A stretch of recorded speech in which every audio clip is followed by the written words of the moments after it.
For the past year or so, I've been collecting DVDs and Blu-rays, and I recently came across the Pixar movie Up for $2.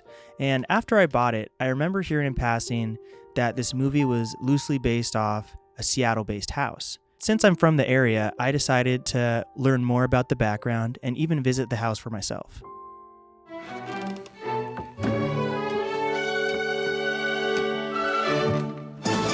The house that we're talking about is the Edith Macefield House. Edith bought this house in 1952 for about $3,700, and she lived there with her mother, who passed away in 1976, in the house. After her mom's passing, she continued to live a quiet life in Ballard until 2006.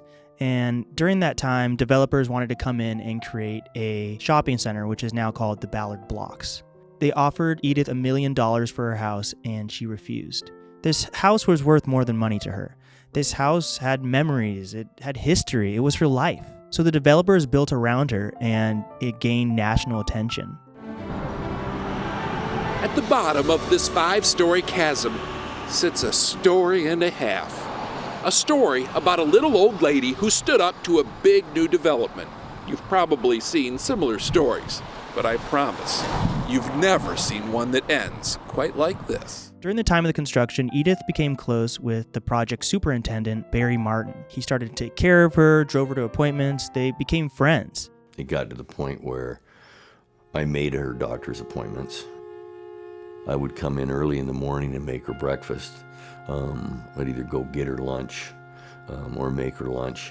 I would stay after work, make her dinner. I made sure her laundry was done. I did all of her grocery shopping. I paid her bills. During this time period, Edith was suffering from pancreatic cancer, which eventually she passed away from in 2008 inside her house, similar to her mother. She ended up willing the house to Barry, and a year later, Barry ended up selling the house for $300,000 to a real estate investor named Greg Pineo. I've slept in a custom built-in bed made of clear fur in an $8 million house that I built. I am Iron Man. From Barry's understanding, Greg planned to preserve the house and take care of it, but that did not happen.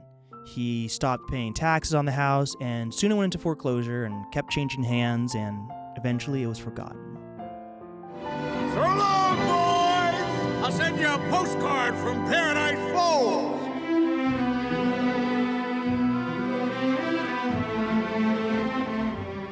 The movie Up did not take place in Washington, but the Edith Macefield House inspired the house in Up. Carl Fredrickson lives in Oakland, California. There is some loose similarities between Carl and Edith as well. They're both older people. They had lost loved ones. Both of them were kind of described as stubborn or cranky. 86-year-old Edith Macefield proved to be as unwelcoming to me as she was to change in general. What do you think you're doing? I am so sorry, sir. Don't touch that! No. Let me take care of that for you. Get away from our mailbox! Sir, I don't want you to touch it! Ow! There are some key differences between Carl and Edith, though. In the end, Carl lets go, literally, of the house. And he also starts to let his guard down. He accepts Doug as his dog. Can I stay? Can you stay? Well, you're my dog, aren't you? And I'm your master. You're my master! He finally accepts Russell and takes on a father figure role. But in Edith's case, it's a little different. Her story is more about holding your ground to the very end, even when everything around you changes. So I took the time to actually visit the house, and as romantic of a movie as Up is, the real life version of this house is anything but. It's gated up, there's boards up on the windows, there's graffiti on the house, and it's sad, to be honest. When I was taking pictures and photos around the house, people were kind of looking at me crazy, like, what is this guy doing? I feel like the everyday person that walks by this house just looks at it as an eyesore and doesn't understand the historical impact about this house. There's no plaque marking what the importance of this house is either. It just looks dilapidated. In the early 2000s, this house was celebrated. There were balloons, there were festivals, and now this house is literally just deteriorating. In 2024, there were offers to lease the house for about $60,000 a year, and it doesn't seem like there were any bites. The people that currently manage the house are looking for some type of quirky coffee shop or something to take over and keep the outside the same. I honestly wish there to be a different outcome for this house. I feel like this house is very symbolic, especially when you walk past it in Ballard. It is a very gentrified neighborhood. To the right of the house, there's a Ross and a Trader Joe's, and across the street, there's a PCC.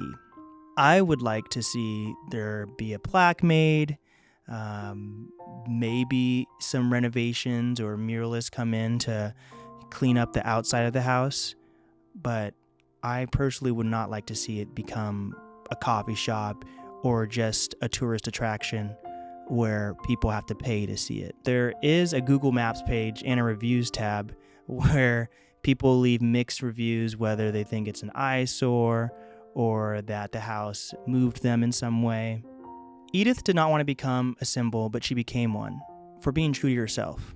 If you're ever in the Seattle area, I highly recommend checking out this historical moment in time and showing it some love.